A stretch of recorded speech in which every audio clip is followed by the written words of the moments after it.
মাই dear student, তোমালোকক এটা মই কেইদিনমানৰ পৰা অপেক্ষা কৰি আছিলা তোমালোকে, আৰু যিহেতু এতিয়া ফাইনেল HSLC ফাইনেল সমাগত, তোমালোকক মই শিকাইছিলোঁ।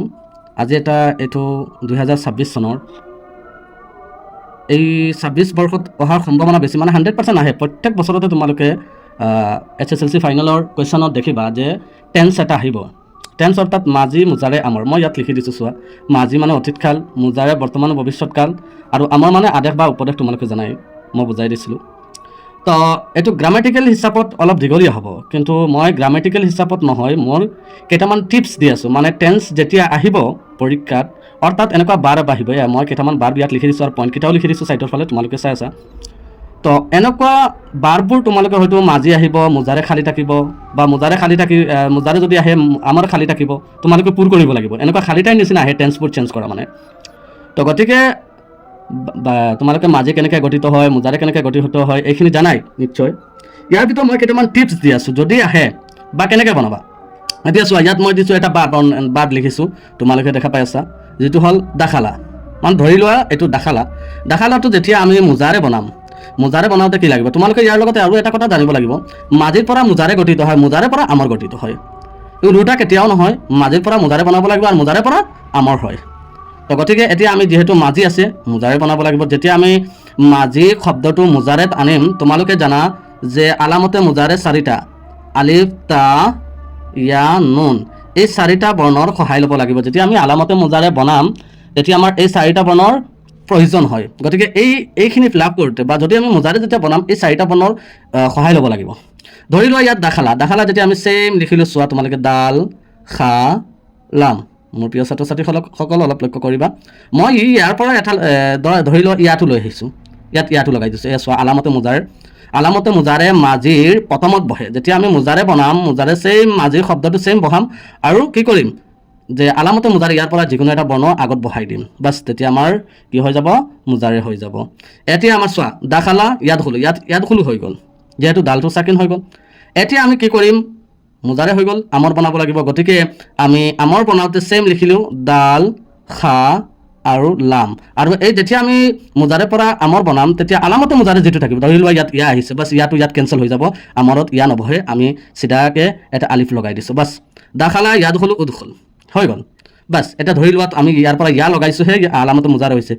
যদি ধৰি লোৱা মাজিৰ শব্দটোৰ শেষত যদি এনেকুৱা টা আহে, প্ৰথম টাটো যদি আহে, তেতিয়া কি কৰিবা, ইয়াত কি লগাবা, ইয়া লগাবা নে আলিফ লগাবা নে নুন লগাবা, কি লগাবা? এয়া চোৱা, মই কৈ দিছোঁ, যদি মাজিৰ শব্দটোৰ শেষত যদি, বা মাজিৰ যিটো বাৰ্ব হ'ব বা ফেল হ'ব, এই ফেলৰ শেষত যদি এনেকুৱা টা আহে, তেনেহ'লে মোজাৰে বনাওঁতে আমি ছেইম দাল, খা আৰু লাম দি দিলোঁ। আৰু এই ইয়াৰ যিটো শেষৰ টাটো, মাজিৰ শেষৰ টাটো মোজাৰে প্ৰথমত আহি যাব। মাই ডিয়াৰ ষ্টুডেণ্ট, তোমালোকে নিশ্চয় বুজি পাইছা। দাখালাত ইয়াত আছিল, আমি তাত খোলো ইয়াত লিখি দিছোঁ, কাৰণ মাজিৰ যিটো ফেল আছে বা যিটো বাৰ্ব আছে, বাৰ্বত শেষত যদি এনেকুৱা আউৱাল টাটো আহে, তেনেহ'লে মোজাৰে বনাওঁতে এইটো প্ৰথমত আহি যায়। বাছ, এতিয়া আমি যেতিয়া আমৰ বনাম, চিধা তোমালোকে এই টাটো কাটি দিবা, দাল, খা, লাম, বাছ হৈ গ'ল, আৰু আলিফ এটা লগাই দিবা। বাছ, এইটো হৈ গ'ল।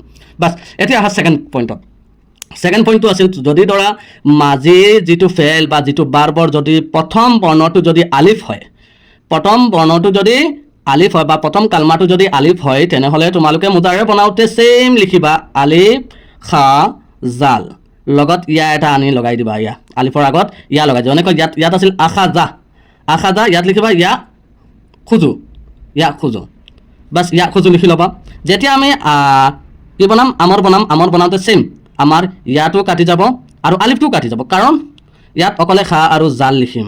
এতিয়া ক'বা, তেনেহ'লে সেই দুটা শব্দৰ আগত বা বাৰ্বৰ আগত, আমৰৰ আগত আপুনি আলিফ বহাইছে, এইটোত কিয় আলিফ নবহে? এইটো আলিফ নবহাৰ কাৰণ হ'ল যে এইটো হৰফ আলিফ, যিটো এই আলিফটো হৈ গ'ল তোমালোকৰ দুৰ্বল হৰফ, অৰ্থাৎ তাৰ কোনো অস্তিত্ব নাথাকে যেতিয়া আলামতে মোজাৰে আগত বহি যায়। তো ইয়াতো যিহেতু আলামতে মোজাৰে আৰু আলিফ এইটো দুৰ্বল হৰফ, গতিকে দুটা কাট খাই যাব, অকলে থাকিব খা আৰু জাল, গতিকে ইয়াত খা আৰু জাল, আলিফ নবহে। বাছ, এতিয়া আমাৰ আহা 3 নম্বৰ পইণ্ট হ'ল, যদি মাজিৰ যিটো ফেল হ'ব বা যিটো বাৰ্ব হয়, যদি মাজিৰ ফেলৰ বা বাৰ্বৰ 2 নম্বৰত যদি আলিফ হয়, কি বুজি পোৱা, 2 নম্বৰত যদি আলিফ হয়, তেনেহ'লে ইয়াত কি কৰিবা, এয়া চোৱা, মই লিখিছোঁ, যেনেকুৱা ইয়াতো লিখিবই লাগিব, আলামতে মোজাৰে মই ইয়া আনিলোঁ, কাপ আনিলোঁ, আৰু ৱাও, ইয়াকুলো, এয়া মই লিখিলোঁ ইয়াকুলো। এতিয়া ক'বা, ছাৰ এইটো কেনেকুৱা হ'ল, যে যদি মাজিৰ 2 নম্বৰত আলিফ আহে, তেনেহ'লে মোজাৰে বনাওঁতে আলামতে মোজাৰে ইয়াৰ পৰা মই ধৰি লোৱা মই ইয়াতো আনিছোঁ আৰু কাপটো ইয়াৰ কাপৰ আগত লগাইছোঁ, কাপ যেনেকুৱা আছে, কিন্তু ৱাওটো কেনেকুৱা আহিল?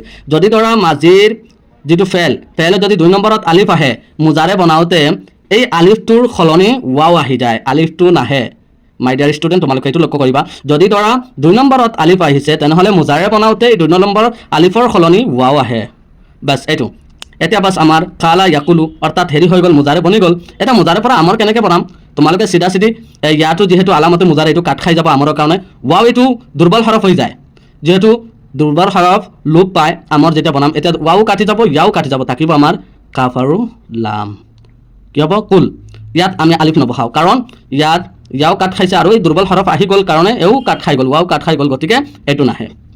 এতিয়া 4 নম্বৰ পইণ্টটো চোৱা। যদি ধৰা মাজিৰ যিটো বাৰ বা যিটো ফেলৰ যদি আৰম্ভণিত ৱাও হয়, তেনেহ'লে মোজাৰে কেনেকৈ বনাবা? একেবাৰে ইজি প্ৰচেছ মাই ডিয়াৰ ষ্টুডেণ্ট। তোমালোকে চোৱা, ৱাওৰ সলনি ইয়াত আমি যেনেকুৱা জিম আছে, জিম আৰু ডাল নহয় জানো, কিন্তু ইয়াত আমি ধৰি লোৱা ইয়া লগাইছোঁ। এই ৱাওৰ সলনি আলামতে মোজাৰে, ৱাওৰ আগত কেতিয়াও আলামতে মোজাৰে বহাই আমি মোজাৰে যিটো কাল আছে বা যিটো ফিল আপ থাকিব এইটো আমি বনাব নোৱাৰোঁ, অট'মেটিকলি ৱাও উঠি যায়। যদি ধৰা মাজিৰ প্ৰথমত যদি ৱাও আহে, তেনেহ'লে মোজাৰে বনাওঁতে ৱাওটো কাট খাই যাব বা ৱাও নাহে, ৱাওৰ সলনি আলামতে মোজাৰে লগাই আৰু যিটো বৰ্ণ থাকিব এইখিনি যোগ কৰিলেই হৈ গ'ল, বাছ ৱাওটো নাহে। এতিয়া চোৱা, ইয়াত আছে ৱাজাদা, ধৰি লোৱা ৱাজাদা, ইয়াত হ'ব ইয়াজিদু, অট'মেটিকলি দেখিছানে ৱাও অহা নাই। গতিকে এতিয়া যেতিয়া আমি আমৰ বনাম, মোজাৰেৰ পৰা কি বনাম? আমৰ। তেনেহ'লে চোৱা, এতিয়া আলামতে মোজাৰে অৰ্থাৎ ইয়াতো কাট খাই যাব, থাকিব কি? জিম আৰু ডাল, বাছ হৈ গ'ল। এই ফৰ্মুলাটো যদি তোমালোকে HSLC ফাইনেলত তোমালোকে পাবাই, মই লাগিলে নেক্সট ভিডিঅ'ত দিম। যথেষ্ট পৰিমাণে পৰীক্ষাত আহে। 2023 চনত তোমালোকে এটা দেখিবা, মই দেখুৱাই দি আছোঁ। 2023 চনতো এনেকুৱা আহিছে। এয়া চোৱা, তোমালোকক মই 2023 চনৰ এইটো হৈছে ফাইনেল পৰীক্ষা। এয়া চোৱা, ইয়াকুলু শব্দটো আহিছে হা, তেনেহ'লে ইয়াত মানে আমৰত মাজিত কি হ'ব? দ্বিতীয় কলমাত আলিফ হ'ব, গতিকে ইয়াত ৱাও আহিছে, দেখিছানে?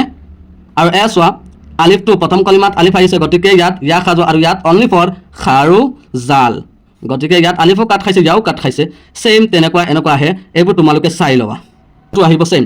এয়া চোৱা, এইটো 2025 বৰ্ষৰ HSLC পৰীক্ষাত এৰাবিকৰ তোমালোকৰ কাল দিছে, অৰ্থাৎ এইটো হৈছে টেন্স, মাজি মোজাৰে আমাৰ। এয়া চোৱা, আলিফেৰে এটা দিছে, গতিকে এইটো চাই ল'বা। এয়া ইয়াকুলু দিছে, এইটো 23তো দিছিল, 25তো দিছিল, গতিকে এইটো প্ৰত্যেক বছৰতে আহে। গতিকে ইয়াত ইয়াকুলু আছে, ইয়াত আমি কালা বনাব লাগিব। গতিকে মাই ডিয়াৰ ষ্টুডেণ্ট এইখিনি ফ'ল' কৰিবা। ধন্যবাদ।